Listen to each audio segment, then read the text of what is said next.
You are listening to the Overwatch League Network, the podcast with Deadeye on all the Overwatch League news and information. The show with Tactical Visor on the statistics and analysis. Here are your hosts, Totally Drunk, Spider, and Slambo.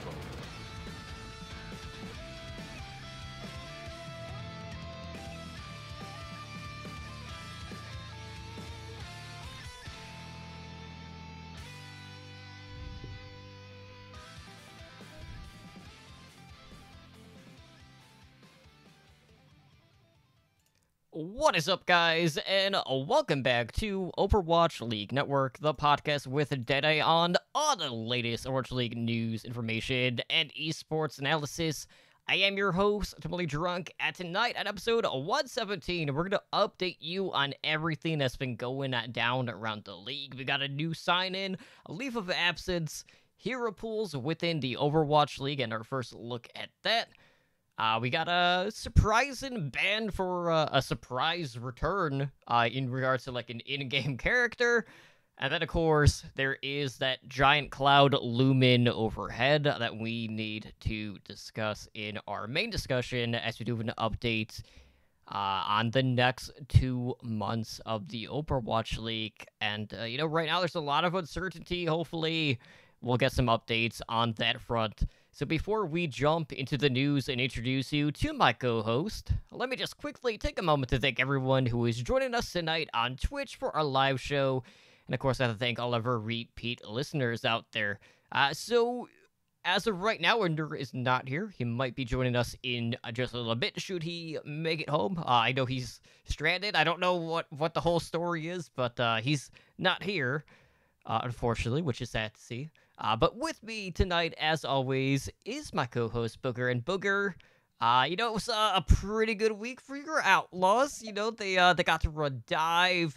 They got to send Paris on a little bit of a journey on Eichenwald. So looking back, how's the past week been for you? Oh, it's been a good week. I actually had a pretty calm week. Haven't really done a whole lot except for staying at home and watching some Overwatch League and going to work and stuff. So it was absolutely awesome to watch Houston over the weekend. There was like a time in the middle of the game where I was like, is this seriously happening? Are they really playing this good? So I think that it might be a little early to call, but they're looking like most improved team so far, in my opinion. What about you, Totem? How was your week? It was pretty good. Unfortunately, like in regards to like Overwatch League, kind of like hit or miss with me actually getting to catch like the majority of the games. Very similar to what it was in the prior week. Just really busy weekend. So constantly trying to play catch up as we kind of go along. But I did catch at least half of the stuff so far, and I did catch that Outlaws upset over the Eternal, and also the second Eternal game, which was a complete 180 turnaround, a good response in regards to that initial sweep, because we did see the Eternal go to a 5th map and defeat the Philadelphia Fusion. And I have to say, man, like, I kind of feel bad for EQO. He comes in only to play Brig, and it's just like, the Brig jail still exists even this season. Yeah, and it didn't make sense because it seemed like when they switched him out that Funny Astro was a little bit better at Brig. Mm-hmm. So it's like, I don't know if the plan was like maybe EQO will be better, or if they're just trying to make sure he don't get stage rust and they thought that he would be adequate there. That I think that there's something to be said about that maybe, but we'll go over some more of the games in a bit. Absolutely. So let's see what's going on around the league. And we got a little bit of Boston Uprising news. Basically, both of these kind of have already come into play, at least in the games that we saw this past weekend, because they did impact the starting lineup in that regard. So to start things, you probably saw Boston rocking a new main support this past weekend, that being Halo, formerly of Triumph, which is one of the NA Contenders team.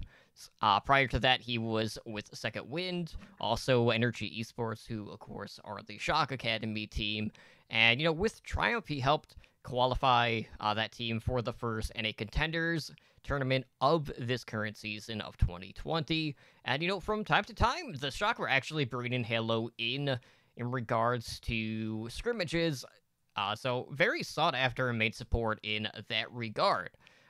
So, looking at this, we were kind of, questioning, like, well, what is this going to mean in regards to Swimmer, who is a rookie, who was recently promoted going into this season from Uprising Academy, and Halo just comes in, swoops in, takes the starting spot, and we didn't see Swimmer at all this past weekend, so it kind of makes you wonder, like, is Halo going to be the starter moving forward? Is this going to be a case-by-case basis, depending on which main support is banned? Because Halo is known primarily for the Lucio play, but, that could change this upcoming week, since Lucio is one of the banned heroes, so maybe that means Swimmer will get the nod. But at the end of the day, Booker, it is Boston. Like, they have been known to make swaps, especially on the support role, so it's hard to get a read right out of the gate, but it was kind of surprising to see just Halo coming in and really messing up my fantasy Overwatch League on the daily side. Yeah, I mean, it's not very often that we see a team sign a player and get them incorporated into the lineup that fast. I think it was less than a week between when he was announced and took the stage. So that's I don't know if they were negotiating and he'd been playing with the team for a while, but that's not very long to be with the team. But it is Boston, and it's no secret where Boston's at right now. They're sitting at the bottom of the power rankings of the league. So seeing them try to do something, it's trying to do something. I don't know if their weakest link was Swimmer, but they got other options, and if anything, it's a new player bringing more to the team. So hopefully that they'll give them a little bump. Yeah, I do definitely think it's interesting for a player to be incorporated into the lineup that fast. Like, that's pretty quick. Most teams, when they sign somebody, they'll play like a map or two and like spread it out before they're literally full time. Like, I think he played every map that Boston was on the stage for. He did. And well, I don't think that we can really blame him for Boston's results this weekend, going 1-6 on maps. So maybe we'll see him start to gel with that team a little bit better as time goes on, and help give them a little bit more of a boost, because we really didn't see much of a boost in Boston's team play from Halo being there. But it's not out of the question for that to come in the future. Like, he still can show up. He can practice with the team and get better. Like, they're not completely out of the season yet. Like, it's not over. So we'll have to see, with what's going to happen in the league, how Boston's going to respond to it. Yeah, the way I approached it was, well, what does Boston at this point really have to lose by bringing someone new into the fold? And, at this point, you kind of have to look at the DPS, because they don't have a backup anymore now that Munchkin is, I think it's with Talon Esports over in Contenders at this point. So, you're primarily just relying on Color Hex and Jerry has looked great against not-so-good teams, and fairly mediocre against the really good teams. There hasn't really been a middle ground that we've seen from him as of yet, but at least we did get to see him play a multitude of heroes this past week, and so it was at least good to see what other options are available for him. But that's still a lot of pressure on both him and Color Hex, so we'll see whether or not they're going to address potentially bringing in another DPS option here in the near future. But this basically tells us Boston isn't afraid to make those mid-season sign-ins, or, even early on in the season at this point as well. But that was not the only thing that we saw come into play this past weekend for Boston, as we also saw fusions coming back in regards to the starting main tank position. And this is due to the fact that Axiom, who was their other main tank, who was getting the nod a majority of the time so far, outside of, like, Double Barrier, Axiom was the starting main tank, and he's currently on a leave of absence from the team for a medical procedure.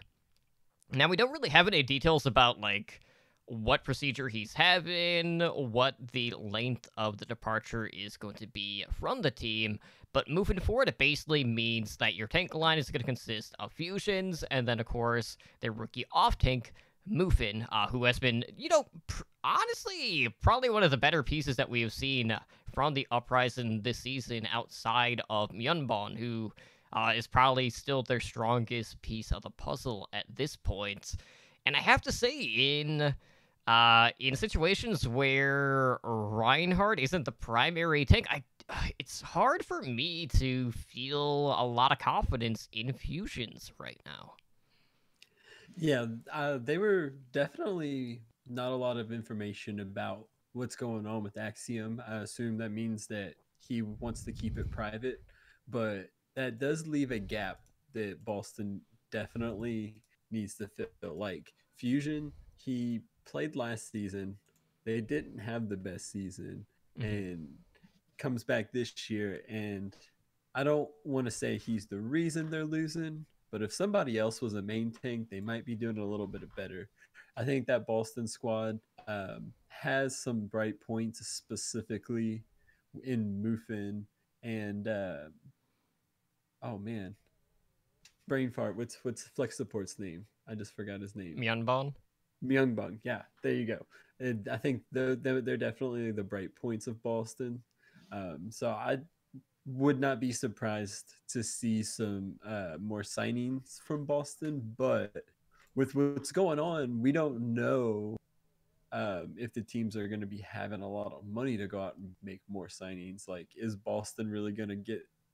Are they looking for more signings? Do they have potential to sign somebody to fill in for Axiom, or are they just going to have to let Fusions fill it out? And because even if they do, it would have to be an NA talent, given recent travel bans between US and Europe. Yeah, like it would definitely, it's not like a prime time for signing new people. And if he's only going to, who knows, Boston, he might be fine before Boston plays again. Like the way things are right now, everything's kind of up in the air. Like he's on a leave of absence, but he might make it back before he would have been called upon. Right on. So this past week we got our first look at hero pools within the Overwatch League. And I know there's been a lot of discussion going on lately about the hero pools on ladder and ranked being completely different from what we're seeing in the pro scene. There was also the whole discussion about, well, Open Division isn't on the same bans as the Overwatch League, and then they kind of fixed that, so they're more in line to coincide with one another. But we also had a lot of the pros weighing in on what their initial impressions on the hero pools had been, and no surprise, there were quite a few players out there that weren't too happy about the characters that were getting banned early due to the fact that they were just barely above that 10% threshold to make them eligible to get picked from that lottery system. And, Ellie Vote was quick to point that out. He says, I don't like the random factor. Last week we had two characters, Main McCree, that had 80% above play rate, and one of the heroes that got banned, Moira, only had 10. He goes on to say, like, he would like to see the tickets when they do the draw. If they have a lot of percent time played, then he will have more tickets in that specific character. So, it seems like even the pros want the weighted stats in regards to the ticket pulls. And, even going week to week at this point, there are certain characters that haven't really seen a ton of play that are getting pulled. And we haven't quite hit the point now where I could safely assure people that we're not just going to rotate meta week to week, because there's a very good chance that what we will see in the next go-around is going to be very similar to what we saw at the get-go with, like, McCree and May, with the Reinhardt Diva for the tank duo. But, we need to get to that point where we have like 5 or 6 different characters all within that 10% threshold in order to ensure something like that doesn't happen, where it's primarily just seeing 2 distinct strategies being ran on a week-to-week basis. So, it seems like across the board, there are pros on really both sides of the fence at this point. But, were there any other comments from the pros that really stood out to you here? Mm, not really. Like, I think that the idea of having the pools be more weighted, I think that's a very common idea, and it does. I don't think it's a bad idea at all. But at the same time, we have 1 week. It's Hmm. kind of really early to be making like real assumptions. Like, we haven't been able to like track any cycles or see any habits of what could happen. And one of the things that I actually thought about is that on these weeks where there's only like where there's very very few teams playing, like I Hmm. think there were some. Now with all the changes it's kind of up in the air, but there were weeks playing with only 4 teams that were going to play. um, that could lead the teams picking their strategies or to influence the play percentages. You know what I'm saying? So Right. like it would be possible for like a team like New York, say, or like San Francisco, say one of the really elite teams, and they have an easy week. They're playing like Boston and another team that they think they can stomp. They might opt to run compositions that are not their strongest Hmm. to sandbag the play rates. Like New York, we know they're pretty good at dive. If they want to play dive 1 week, the week before they could be trying to like sandbag it and influence it. So I think having it equal, there's merit and advantages to that too.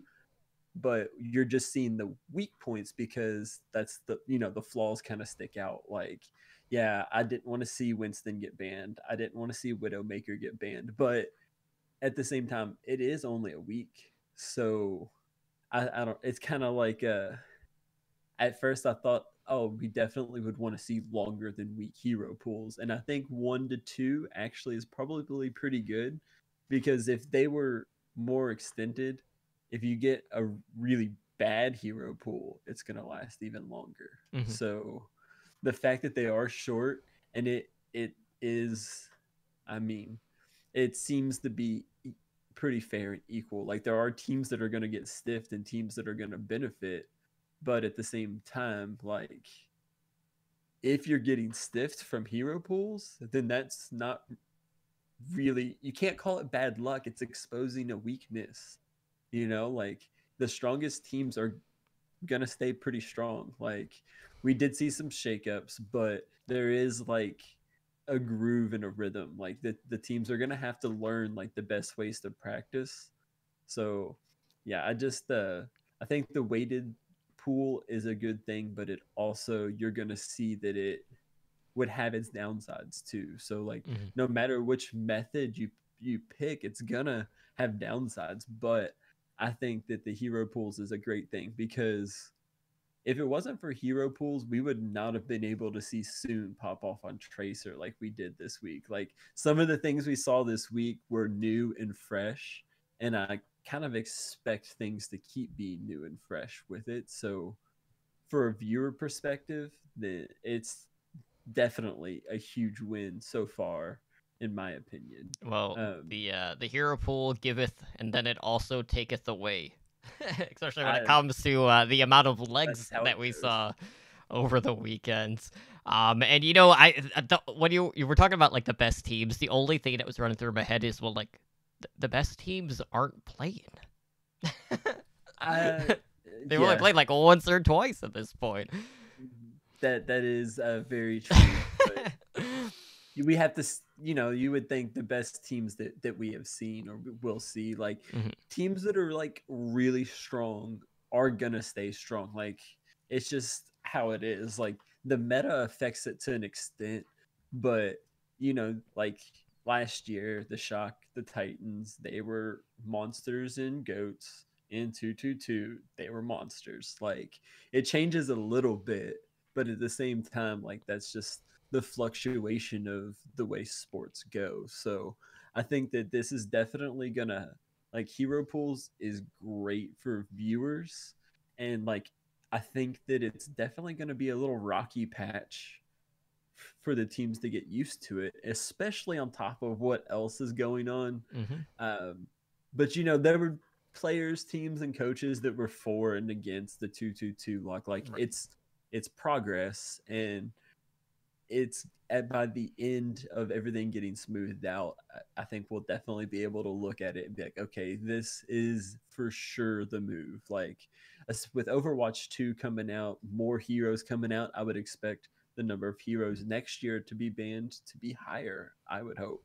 But that's all like you know wild speculation of what they're gonna do.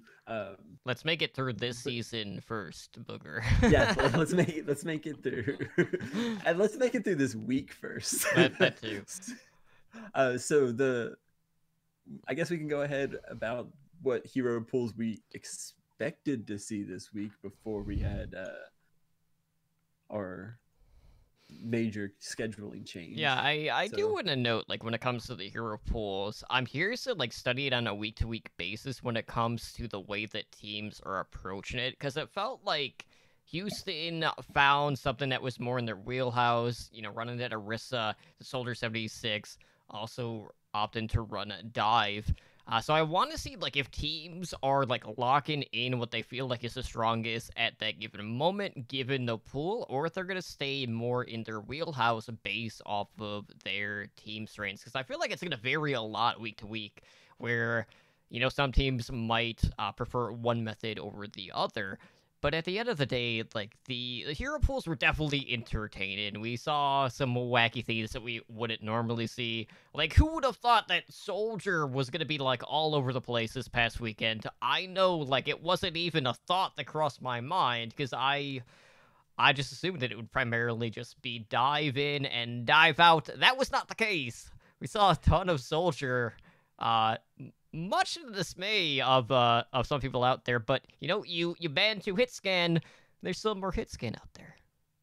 yeah, I definitely wouldn't have predicted the soldier to be a main part of heroes we were seeing this weekend, but I was delighted to see it. Like it's personally one of my favorite things to watch for high level Overwatch is Tracer, and we really hadn't seen much Tracer this year, and there was a lot of that this weekend, and it was absolutely delightful. Like that's one of my favorite heroes to watch, like someone who really can grasp it play, because that's one of those like it's what she can do seems simple on abilities, but what someone really talented can do with it is just absolutely impressive.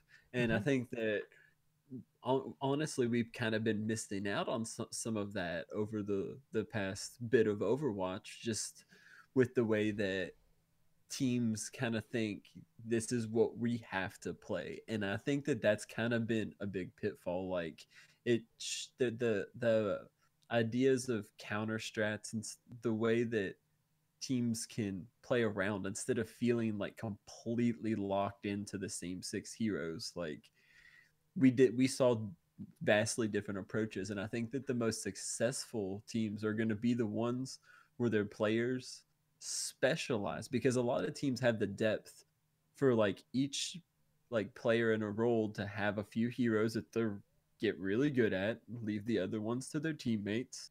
If you get banned for a week, you won't be banned next week. Like seeing Blase pop off on Doomfist, like that's what he should be doing. There's not many situations where he shouldn't be. So I think that we're definitely going to get these players be more specialized, and I think that's definitely will be more successful than, or hope that that will be more successful than the like, oh, this week we're gonna have the May McCree comp until it gets banned, and then we're gonna go back to the Sombra dive, like just flipping back and forth every other week. Like that's not what I want to see. But I think the idea of a meta is so hardened into everybody's mind that they need to be playing the same like mirror matches, that it will kind of wear away with hero pools Mm-hmm. because it's forcing people into things that they thought like wasn't good, and then they just pop off, or they don't, and then something new is good, and it's going to be changing so rapidly. So I think that that's one of the things, is that the 1 week at first I was real like, hey, that's real short, but now I'm kind of more of a fan of it because I kind of get it. Like, it's makes the downsides shorter, just like it makes the upsides shorter. So that's what we got there. What are you thinking about? Well, they drew the hero pool, but now, so I don't know if that's gonna be how they're gonna use that hero pool. Do we want to talk about who we anticipate for the next? Yeah, so on Sunday during Watch Point, they did the hero pool draw. So again, each week they've been banning 2 damage dealers, a tank hero, as well as a support. So for damage drawn, we have Soldier 76 and Sombra. With the tank pick being Winston and Lucio as the support. So, essentially half of a dive composition outright gone for the upcoming week's worth of matches, which are to be determined. More on that in just a minute. So, I feel like for the most part, the Lucio pick here is probably the most intriguing one. This past weekend we got to see a lot of dive, and that meant we got to see a lot of Brigida enter in the fold to try to counter dive. We also saw a lot of Zenyatta for that extra benefit of the Discord orb, or even the Orb of Harmony, to get placed on the Tracer players that were, all over the place. A lot of things that were essentially enabling backline assassination at this point. So, Sombra, Winston, Lucio all being out, well, you're really not going to see dive variations, I can't imagine, unless they do something with a Wrecking Ball. But that seems like so far out of left field, I can't really imagine it. And then even if it's the case, then what would it look like? Would it be Tracer Widow? Tracer Pharah? I don't think that would be as effective without the Winston and the speed boost added on top of that. So I think the safest bet is we're just going to go back to what we were seeing earlier on. We'll see the Reinhardt with the D.Va. You'll have McCree, Widow, and Mei as your primary DPS heroes. And then, since Reinhardt is in, more than likely you'll have Anna for the nano boost. And then it's just a matter of, well, what's the off healer going to be at this point? I would imagine that's the thing that's throwing me off. It's like, well, would it be Brig to enable the McCree? I think that would make the most sense, having that additive armor on top of the McCree to really give him a little bit more leeway when he is going on the flank there. One of the things I did notice this weekend is there were quite a few teams opting to run that dive without the Lucio. Mm-hmm. There was quite a few with the Brig and the Zen. There was some that even did. I think Brig was pretty common with the dive, which was just kind of, you don't really think about that being a thing. I think Winston being out is the nail in the coffin for the popularity of dive, for sure. There could be some teams that want to run that ball dive with the ball and the D.Va.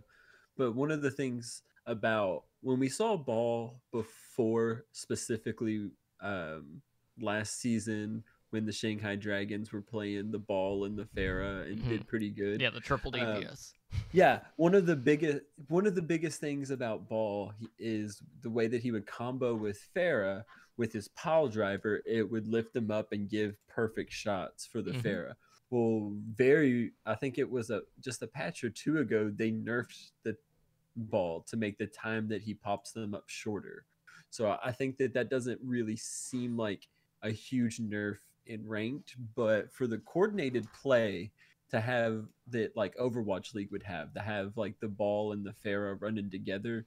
I think that really takes a lot away from the ability for teams to do that. So I definitely think that the most common tank line we're going to see this, well, when this hero pool is used, is probably going to be the Reinhardt and the Diva, like you said. The Sombra also made her way into a lot of the dive comps this past weekend. So I definitely think that this we will probably see a revert to what we saw pre-hero pools in terms of compositions. With the Lucio, could be swapped out with the Brig, but I think there's also an option to bring the Baptiste in. Maybe there's just a lot of utility there, and uh, yeah, the it's just I definitely did not want to see Winston going out. Like the dive that was brought this past weekend is a lot of fun to watch.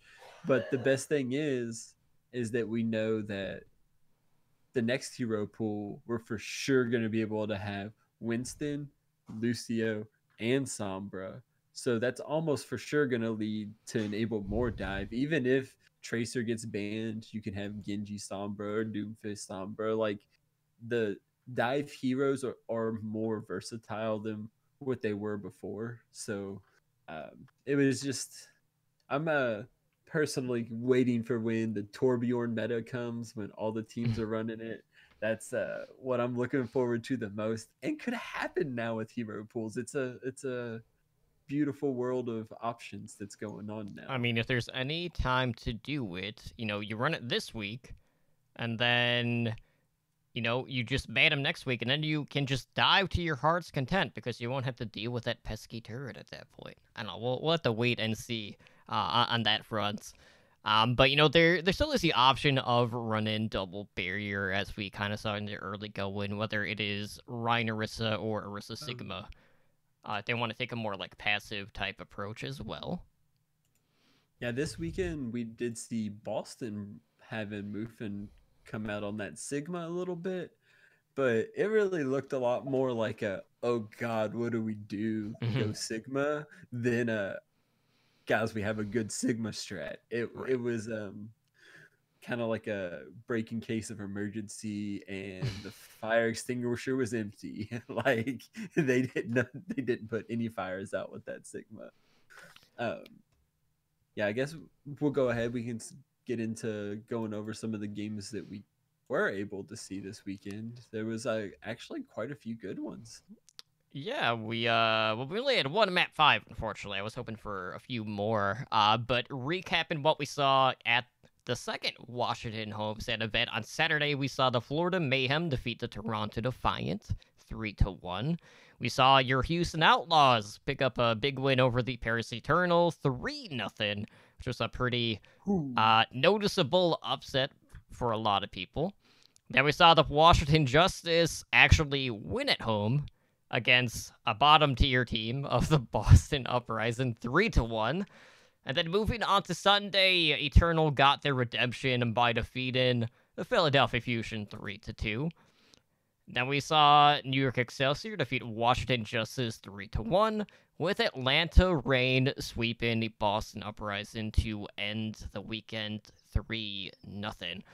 So, a couple of things. We were questioning going into Week 5 how Xe was going to perform, knowing that he wasn't going to be on McCree, essentially.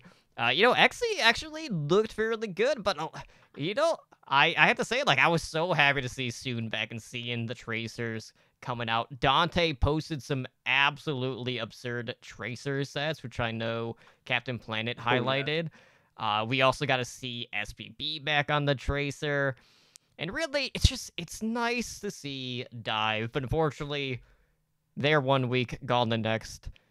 But, we got to see a lot of good things. Like, we got to see Muma not on Reinhardt, which was fantastic. He led Paris on, this grand adventure on Eichenwald, which was a complete misplay by Paris, which really made things look that much worse.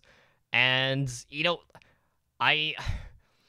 I don't want to judge Houston off of solely this win because I feel like that's just going to cause a lot of overreactions. I want to see how they're going to do when double hit scan isn't banned because that was really the thing that they were struggling with primarily. So I want to see if Houston's going to go back to the thought process of, well, we're just going to play to our strengths, or if they're going to try to lock into a given meta earlier on in the week and then just focus on something very specific on that note.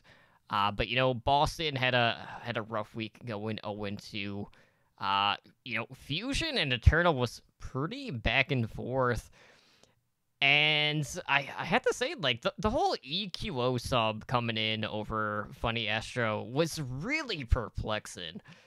But, after getting swept by the Outlaws on Saturday, to come out and just pick up 2 maps very quickly, setting a new attack record on Junkertown even, was just a very, like, commanding way to really, like, put, like, basically, like, their foot on Philadelphia's throat. But, Philly brought it back for a map 5 in typical Philly fashion, because they're primarily known for that. Not so much this season. I think London's kind of taken the reins in that regard, since they've already had multiple map 5s. But for Paris to be able to rebound after a very rough outing was such a nice thing to see, because it was obvious in that Outlaws series that the Eternal were honing in on, like, the wrong strategy or the wrong composition, and then it was a complete 180 against the Fusion. So it was a great response, and that's exactly what we want to see. We don't want to see teams trying to put their eggs in one basket, especially when it's not working. So for them to make that adjustment on a day-to-day basis is great to see. And I know a lot of people were kind of just down on Paris after that first day.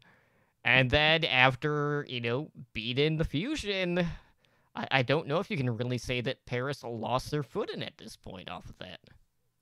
Yeah, like, my opinions of Paris over this weekend were like a roller coaster. Like, Friday, I was like, yeah, Paris definitely looks like one of the best teams we've seen play so far. And then we come out and the way Houston treated Paris, I was like, okay, is Paris actually trash and they just have a really good McCree one trick or something? Like, how did this happen? And then Paris comes out Sunday and took it to Philly, and I'm just like, Houston might be actually that good, maybe. uh, but no, like, this weekend said a lot about Paris's coaching staff and just their, like, I say coaching staff, but the players are definitely a part of it too. They made big IQ moves. If they made the same moves that they made against Philly, could they have beat Houston? And they might have had a 50-50 shot. Like, it looked, they definitely looked pretty good versus Paris. Seeing one of the big differences was the lineup. We saw Nico when they played the Outlaw, and we didn't see Nico against Philly Fusion. They tried to run the May strats against the Outlaws, and they did not do that against the Fusion. We had a lot of Soon on Tracer, who, even in the series against Houston when they got beat, looked probably was a little Soon was they played a little Soon Nico, right? For most of it. Yeah, he was definitely the one of the brighter points of that game. Whereas against Philly Paris, it was like Soon would pop off, and then XZ would take a turn popping off, and they were just going back and forth. And we saw XZI pull out the Hanzo. He was that was one of the more unique picks. There was a little bit of Hanzo this weekend, but I think his performance on it was one of the more notable ones, and clutched out a couple of fights huge. So Paris, I guess, I don't know if we call it a bad day or Houston is really just getting it together and they keep that mindset. But regardless, Philly, I hope this isn't like the beginning of a snowball for them. Like, you know, I think that I questioned them at the beginning of the season. So now they've got this loss, and then we'll see how they hold up after that. Like, if they get beat again, that might be not too good of a look for them. But It was their only uh, loss, Booger. it was their only loss. It really was. But it was a loss that they were a big time favorite, and that can hurt your mental. Like, how when you're playing in ranked, if you lose one or two in a row that you felt like you shouldn't, it's usually Mhm. best to just take a break. And luckily for Philly, they're probably going to get a little bit of a break to ease that out. Like this, the scheduling differences might play into their favor. Um, I also, It could also like serve as a soft reset for a lot of teams, and like even for the Outlaws, they win two straight, and then looking at the schedule, they basically had like a month off at that point. So it's like you're getting hot, and then you're kind of like cooling off due to the fact that you're not going to be on stage. But if you're a team like Toronto Defiant, who have really struggled to kind of like find their place right now. I mean, they played 5 games. They only have one win to their credit, a -6 map differential. I think the only team below that is Boston at this yeah, point. And it's one of those things. Toronto basically went out, they picked up a bunch of fan favorites, a la the Dallas Fuel approach of the inaugural season. And sure, that brings in fandom, it brings in merchandise, but has it resulted in wins? Not really.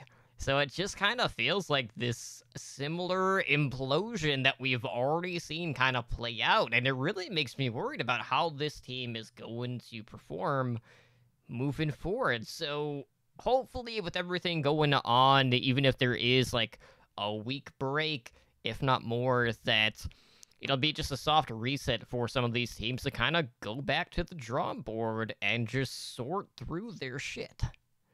yeah, I definitely would not have expected Toronto to be off to this slow of a start.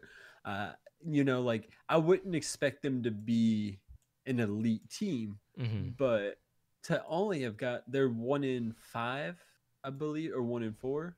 Um, Either way, they only have one win, and I would have thought that Toronto would be a little bit stronger than that. Like I would have thought Toronto could have pulled off a win against Florida, and like yeah, they definitely. I know you don't think that you think that they pulled some of the fan favorites and stuff like that, but look at Kareev. That's a very talented player. He should be able to bring a lot to the team.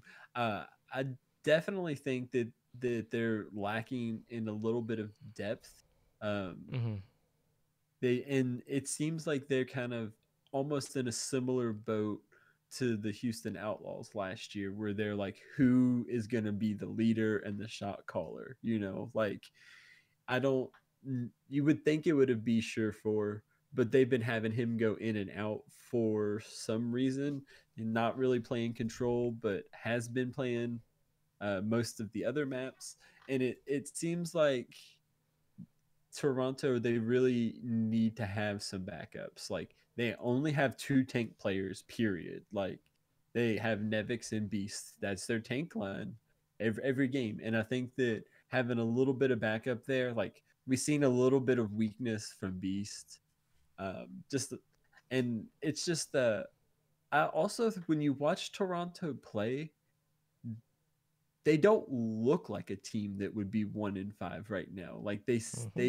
they don't just get rolled in every fight. Like they come out winning some fights. They look all right. They make decent plays. It's just I don't know. They're one of those teams that it seems like something could click for them one day and they could start hitting and start winning and get to be a better team. But right now, they definitely got to figure out where their place is. Like they got to find that strategy that they can lean on that is going to accent their powers, Yeah, like that isn't just dive. yeah, because they aren't the best team for the dive. Like I respect them trying to go off different from what other teams were playing earlier, but Hmm.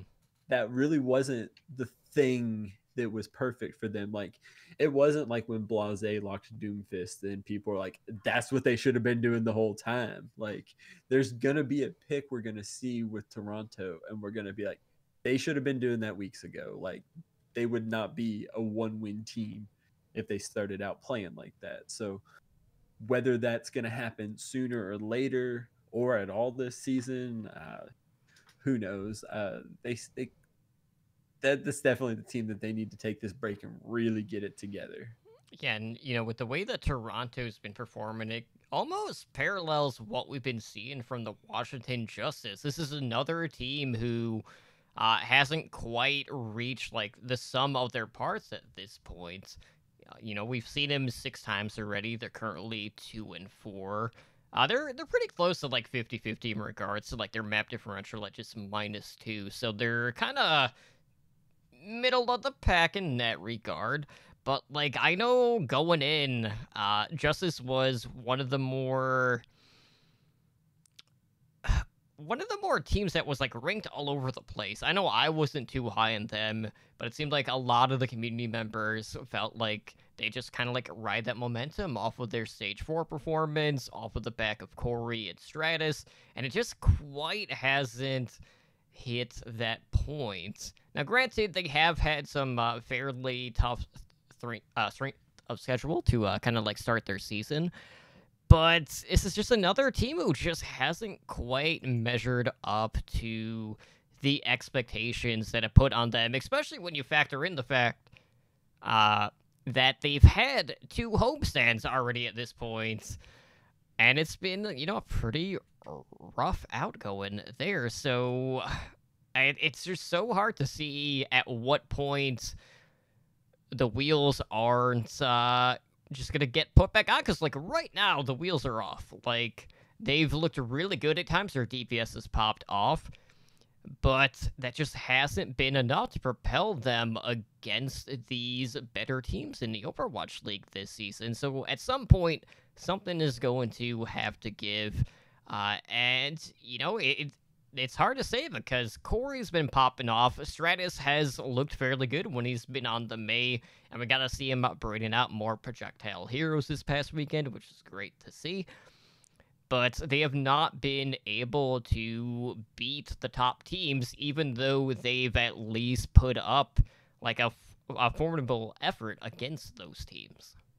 Yeah, I think there's the argument that Washington has had one of the toughest schedules so far this year. Um, Looking at the games they've lost, they lost to Philly, Mm-hmm. understandable. They lost to New York, understandable. They lost to Paris, who's another elite team, and they lost to London in that 3-2 what's even going on fest that happened. Mm-hmm. So they have, honestly, when you look at it, they have only lost one game, in my opinion, that they absolutely should have won, and that's the London game. Like the other three are kind of, like it's understandable. So I think depending on how the schedule goes, Washington definitely has potential to finish strong. Like if they've got some of those tougher games out of the way early, it kind of opens them up to get rolling. Like they could get a string or a stretch of games and really right those. They have 4 losses. It's not too many to turn around. Mm-hmm. So yeah, I think that's another team, big time Washington. I don't think that their record reflects how strong of a team they will be, but I definitely don't think they're as strong as I did preseason. I thought preseason they were going to come out to be substantially stronger, but like I said, their losses are understandable losses, and one of the things about the Justice that have impressed me a little bit is Stratus. Um, I definitely was one of those people that was like, man, they got Corey, but Stratus is the personality. But he's come out to some of those games and shown flexibility. He's shown his ability to be a formidable opponent. So I think that he definitely is growing this season. I think this is a season that Stratus has an upward projection, and that he's going to improve with the Justice. So that's a definitely a team that I think is going to end up finishing higher than where they're at now. Um, yeah, it's just I don't think anybody would want to have played Philly, New York, and Paris in their first 6 games. Like that's pretty rough. That's a pretty rough stretch. So Yeah, to be fair, though, we didn't really expect Paris to be guns a-blazing this early on in the season, as they were still incorporating newer pieces as they become of age and eligible to play. But really, the elephant in the room right now is what's been going on really across the globe when it comes to the coronavirus. And we've been seeing more and more events coming into play that have just been outright canceled, whether it is like the NBA going on hiatus, XFL basically playing in empty venues, Coachella was pushed back, E3 was canceled, one of the Twitch cons in Europe was canceled.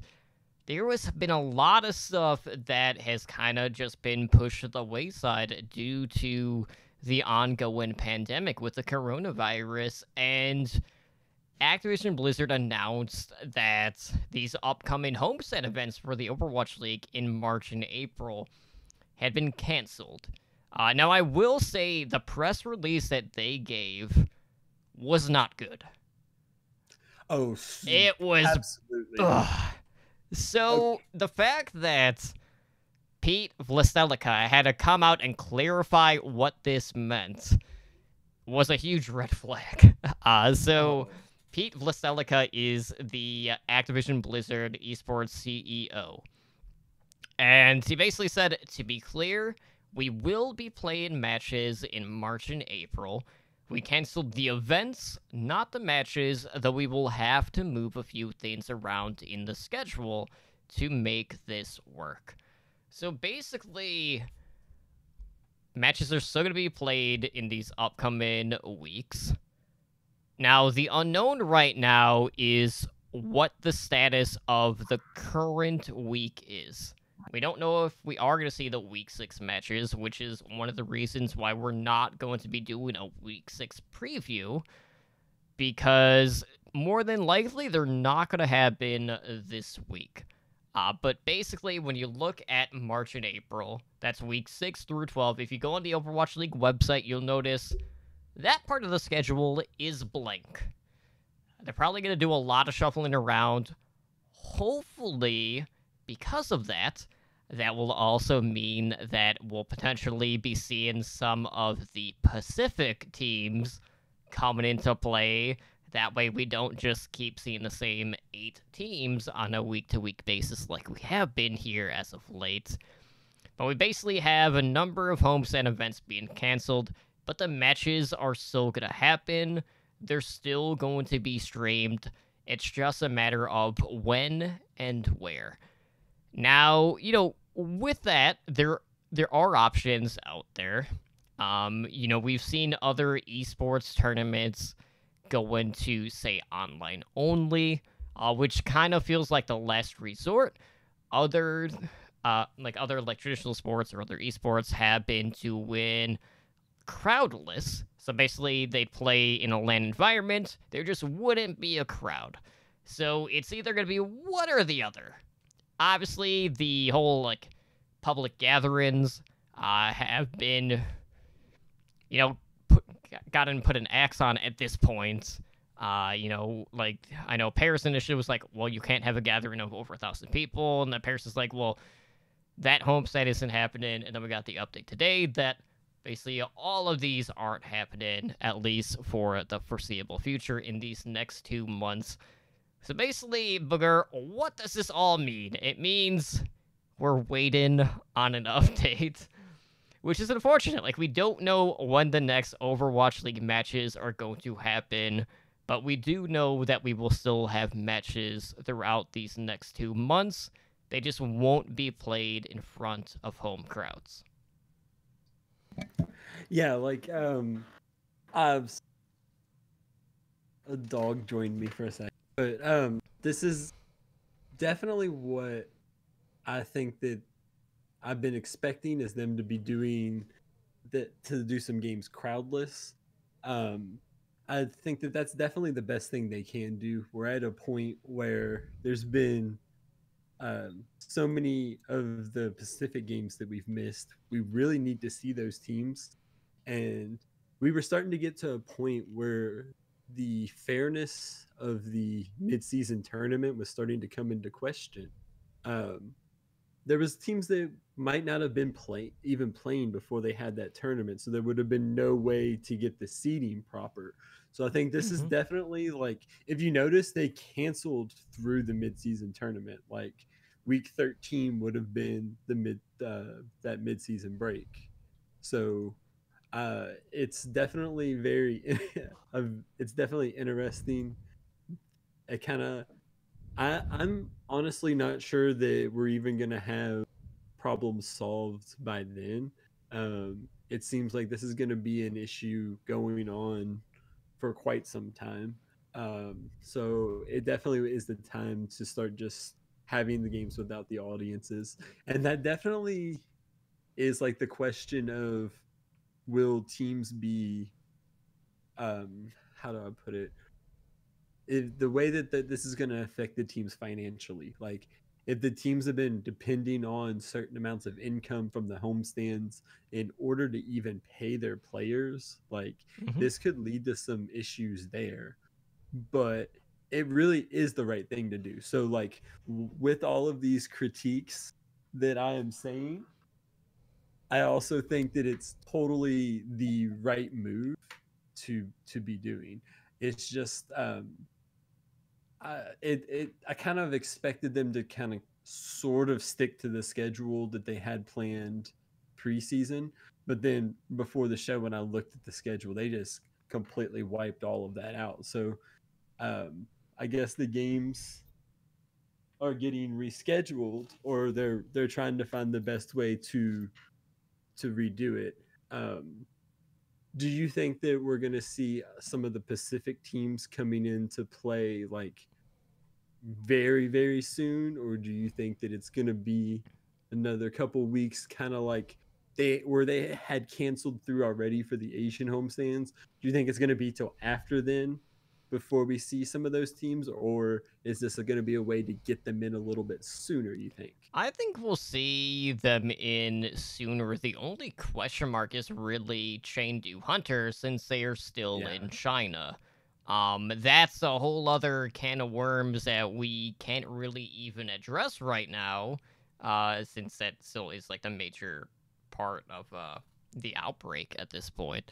So I don't know like what their status is going to be, when they're even going to be able to move elsewhere.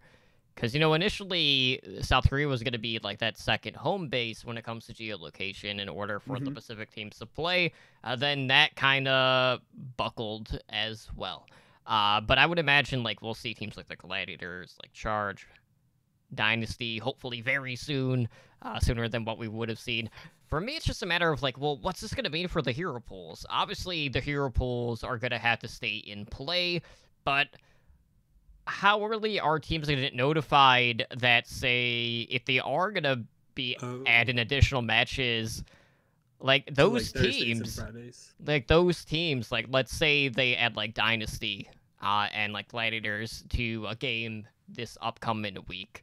When are they going to find out? And then how much time are they actually going to have to practice the current hero pool at this point? So there's a lot of things to kind of like factor in here. All we know for certain is we'll have matches soon.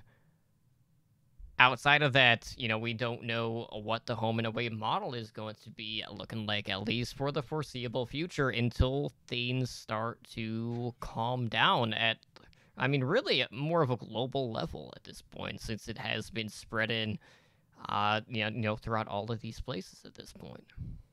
Yeah, it's nice to know that we're gonna still have some games to enjoy.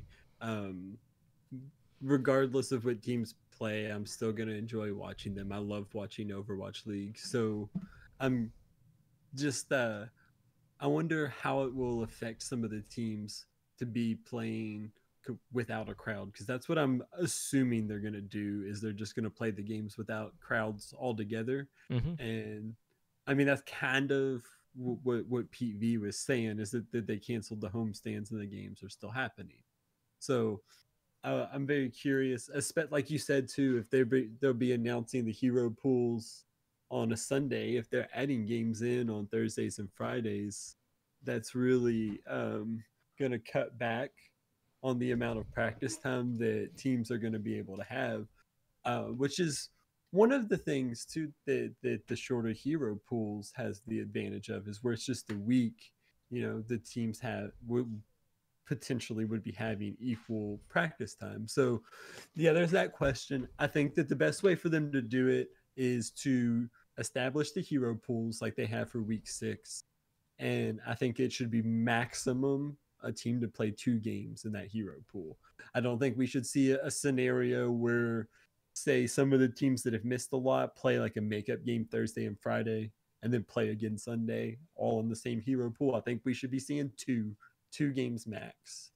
Um, Now, with the way they're doing this, I think there's also the opportunity to get a little bit creative with how they handle this, and maybe even stray a little bit away from this regular season type thing they're doing, and instead maybe host a more in-depth, like, maybe tournament for like the mid-season. Some of the teams that have missed, I think there's a way to be able to do that. We know there's other esports that kind of base the way they do it off of tournaments, and where there's so many weeks that should have been able to be played that are getting crunched together. It could be the most time efficient way, because I don't remember exactly, but some of the games that have got canceled, I wouldn't be surprised if there's like repeats there. You know what I'm saying? Hmm. So it wouldn't be that wild for, say, like, oh man, maybe in week 2, if they were gonna have like Seoul versus Shanghai, and then in week like 8 or 9 they had that again and that's canceled off. I don't think that they would want to play those rematches close together, and I definitely think that they want to have them for sure in separate hero pools. So the scheduling challenge that's going to be brought here is actually pretty significant. I don't know how they're going to be able to handle that.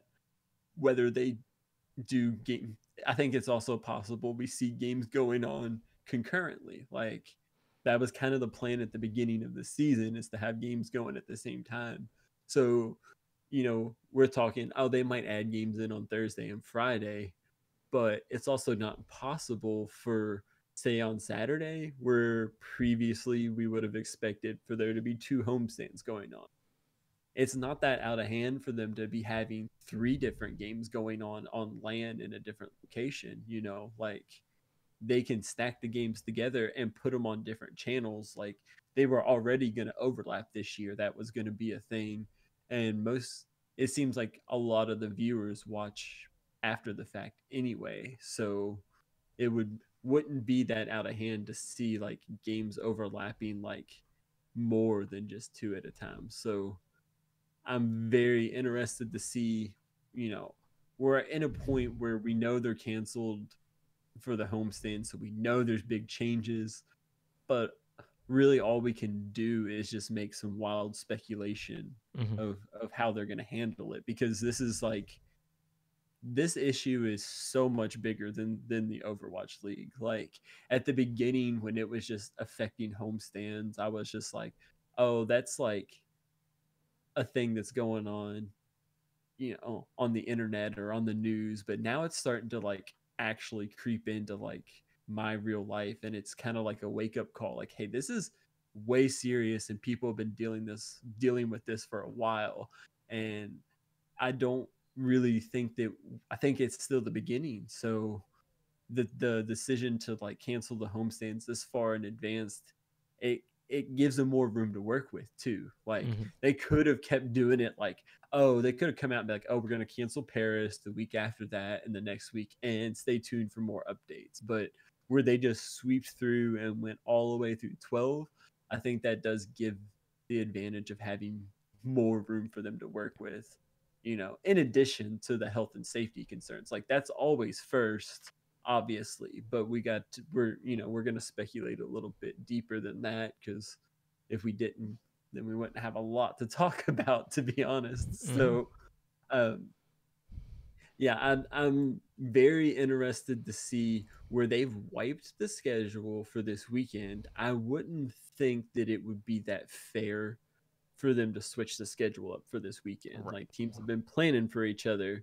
They can't just pop in and be like, "Oh, you thought you were playing Atlanta? Surprise! Here's the charge." Like, that's not gonna happen. So I don't know if we will even see any games this weekend. And to me, it almost feels like the ones that from this weekend that they should go ahead and keep, For not week the 7. homestands, yeah, but keep the games, Mm-hmm. like for to like keep the hero, like we already drew the hero pools, teams already had travel there, literally just have it in the arena with the teams playing with just the crew there. Like that all already was pretty much going to happen. Like them canceling it today did not save anyone any money for the homestands that we're having this weekend. Like they're not getting refunds on that. It's way too late for that. So like there's no teams are getting their flights like refunded. They already rented the stadium. Like it, I guess in a way it does keep players out of airports. After I said that, I kind of thought it through a little bit more, that does kind of keep all that together. But at the same time, like I think that those matches that they had scheduled would be the best ones to have played this weekend. Um, I don't know. It's like I said, we still don't really know what's gonna go on. Like, what would you think would be your most preferred scenario for this to play out? Like, what do you think would be absolutely best from like a viewer's perspective? Honestly, I fully do not expect any matches this weekend. Especially knowing that they basically gutted 7 weeks Yeah. out of the schedule. So I would imagine what's gonna happen is probably at the start of the weekend we'll get an update from the Overwatch League.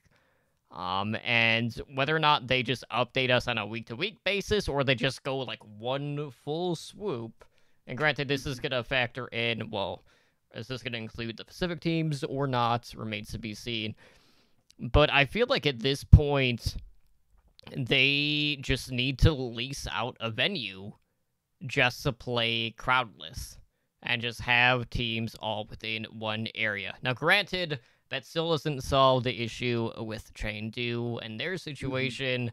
That's kind of its own beast, and I don't know how they're going to get around that unless they do online play, which would honestly be the last resort in this case. But, at this point, that's the only option for Chengdu to have matches at this given moment. But I would just prefer them to have a central location, do crowdless, so it will still be on LAN, fly the crew out there, and just kind of go from there. But I would imagine they just basically push whatever they had scheduled for this weekend back to next week. Make sure everyone's in the same area. Maybe they add a game or two. Who knows? And just kind of like go from there. But I feel like they'll update the schedule and just maybe add more matches, and then who knows, maybe like we'll get like the break a little bit earlier in regards to like mid-season.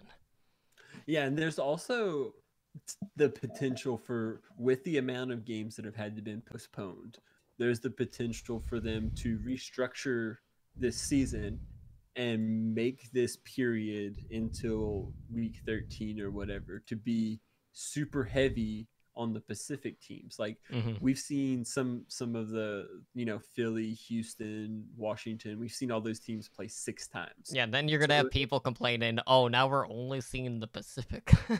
I you, it's you got to do what you got to do, but um with in regards to the Chengdu situation, if they're still over there, I just thought of something that happened over the past weekend. There was a UFC event with a Chinese fighter, and they mentioned that they had to have her fly out of China to a different location Yeah, and for like stay in 14 days. quarantine, yeah, for like 2 weeks before it could come to America. So like if Chengdu is still in like Chengdu today, then they, are minimum 2 to 3 weeks from being able to be in America for their games. So yeah, that team is definitely one of the trickier ones because I think they were in Chengdu, which was like really close to some of the worst hit areas in China. So like fingers crossed that none of them or anyone relate in that organization has been like directly affected. So hopefully they are not staying over there because they're sick. Like I really hope that's not what's happening. So like I definitely think that we will the what reason that they restructured and wiped the schedule offline. I think that there's a heavy chance that we're going to see more of the Pacific teams playing and maybe have just overall a shorter season. Like I wouldn't be surprised to see the entire season schedule edited in terms of matches. Like if the homestands that they have scheduled, if they can keep them in place, I would think they keep them in place. But I wouldn't be surprised to see some of the teams that are going to be there to be switching up, especially the ones that are like distant in the future where there's enough time to change flights and handle the logistics of it. Like I wouldn't be surprised to see, like some of the teams that have played a lot, Philly, Houston, like them, if they're going to be playing like their 8th, 10th, 12th games in a world where they could switch them out with a team that's only played two and Hmm. get them 2 games in. Like we expected, I believe, like I forget that how many games each team was supposed to play this season. It was like 20 something, I 28. believe. 28. Yeah.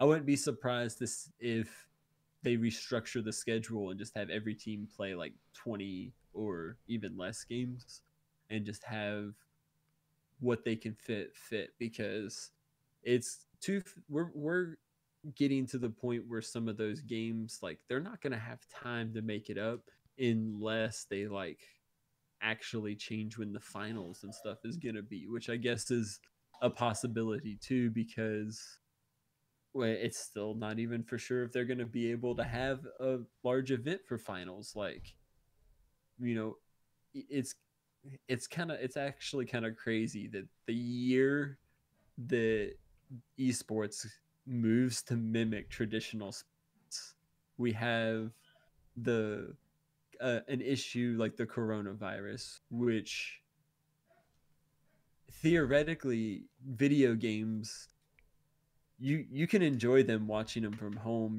I mean, going to the home stands and stuff is like huge, but it's not a physical contact sport. Like there would be ways to do it safely, but they It is when there's not with a the home shoulder bump in D-Pay. stand. Or okay, I forget what esport used to do it, but I know StarCraft and some other ones used to have the pods that they played in. Hmm. They could be having players come in little bubble suits straight into the pods, but all that. But at the same time, it's like I'm gonna enjoy watching it from home and the state like them being able to still have the games. Them like it was kind of a little bit of a roller coaster the way they handled that. Like I thought that it was straight canceled and then 15-20 minutes later is when the clarification, no, we canceled home stands, not the games. Hmm. And it's like I thought the homestand is the game. If you say you cancel the homestand, I'm assuming that means the games are canceled. So I guess after the way that the whole thing has been framed today, I'm just grateful that we're gonna have some Overwatch League to watch. This is honestly a complete nightmare for fantasy Overwatch League. Mm-hmm. It really is, and there's really nothing that can be done about it. Like, I've leaned into trying to just play the dailies because the standard and season long, it's in shambles with the way that the schedule is. And one of the things too to be mentioned is before the cancellations, there were kind of questions like, "Hey, this schedule's kind of weird the way they're running it." So to have all of this compounding on top of it, it's just so unfortunate for it to be the first year of homestands. And I really hope that it doesn't taint the image of what the homestands can be. Like, I Right. hope that this it that all these cancellations is not going to like strongly affect the overall future of the league, because hopefully this kind of thing isn't going to happen again in the near future. Like, hopefully we come out of this and move on and get back to things as normal. But I do think that the way that it's going to show, especially on the business side for the financial side and things like that, it's definitely not going to look good. And I just really hope that when we have hindsight of this, that people remember when they look at be like, oh man, those homestands, that was just a mess. And it's like, yeah, it was a mess, but it's not the it's not the fault of any person within the Overwatch League. Like, this is just like a big hiccup, and I think that the future is for the homestand model can still be bright. Like, it's not over, and that it's definitely gonna be a task to make sure that it can continue strong. Like, I'm kind of worried about the way that it's gonna affect the league and teams financially, because they're taking a hit. Like, it's a big hit, and there's nothing that could be done. So hopefully that there's just a way to bring the energy for the homestands to continue into next season, and not have investors and people in the league look at it and be like, hey, we made more money. It might have been better just to have them all in one place and like revert back. Like, I definitely don't want to see a step back. Like, the homestand model is the future, and this is just a hiccup that hopefully, as a society, we can handle and get back to progress as normal. But for now, it's definitely just going to be a little bit rough while things get back together. And I'm just kind of overall thankful that we have clarification that there will be some Overwatch League to watch. Yep. And we're not on hiatus like the NBA. So yeah, that's no, a lot of sports fans aren't happy, but hey, maybe you guys can go watch some esports while you're at it. So hopefully we will be getting some updates at some point this week. Maybe we'll get games, probably not. But for now, I think that pretty much wraps it up.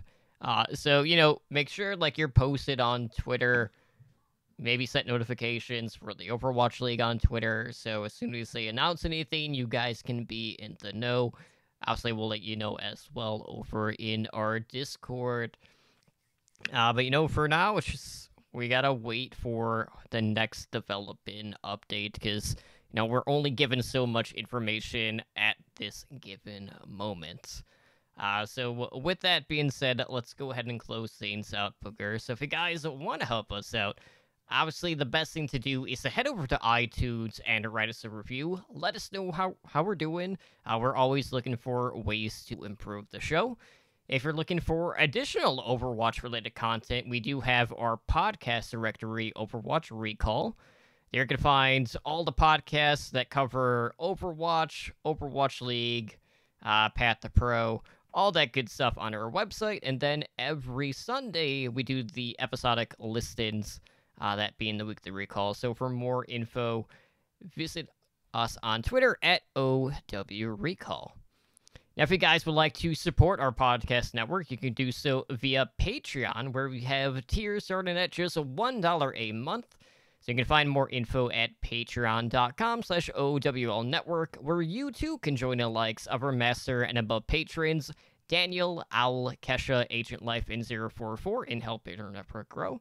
So thank you guys so much again for all of your continued support. And, of course, outside of that, Booger, we have a number of different ways how our listeners can contact us. So why don't you go ahead and let them know how they can do that? Yeah, if you want to send an email to the show, you can send an email to contact@owlnshow.com. We have a website that is www.owlnshow.com. And you can find the show on Twitter at OWLN Show. The YouTube, which has all of the video portions of the podcast, is at youtube.com/Overwatch League Network. Our Discord, which is my personal favorite part of the internet, is discord.me/OWLN Show. Make sure you come hang out there. We don't got Twitch chat, but our Discord Overwatch League Network, the Overwatch League discussion is the way to go. It's the coolest. So come hang out with us there for all of the Overwatch League stuff. Then we do all of our podcasts live on twitch.tv/OWLN Show. We are a Twitch affiliate, so you can help support the show by subscribing to the channel, and you get to earn the network emoticon. And the podcast network streams regularly. There's a bunch of shows on the same network. We got Overwatch League Network, which is this show that airs Mondays at 7 p.m. Pacific. You got Overwatch League by the Numbers, which airs Tuesdays at 6 p.m. Pacific. And then you got Heroes Never Die, the variety Overwatch show that airs Wednesdays at 5 p.m. Pacific time. And if you want to contact the host, you can find us on Twitter. Mine is Booger Brains, BOOGERBRAINZZ. Our other co-host, Anura, who couldn't be with us, is Anura at Anura OW, and Totem, yours is at Terminally Drunk CTR, and of course, I do also stream on Twitch at twitch.tv/Terminally Drunk.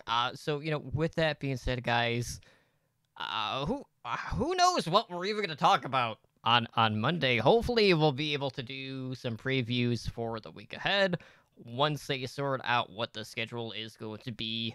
And then if we don't have an update, then it's just kind of up in the air, along with what the schedule is going to be. So we'll kind of keep you guys posted one way or another, but that will do it for us here tonight on Overwatch League Network. This has been episode number 117. I've been your host, Terminally Drunk, joined, as always, by my co-host, Booger, and we hope to see you guys back next week. You take care and have a good night.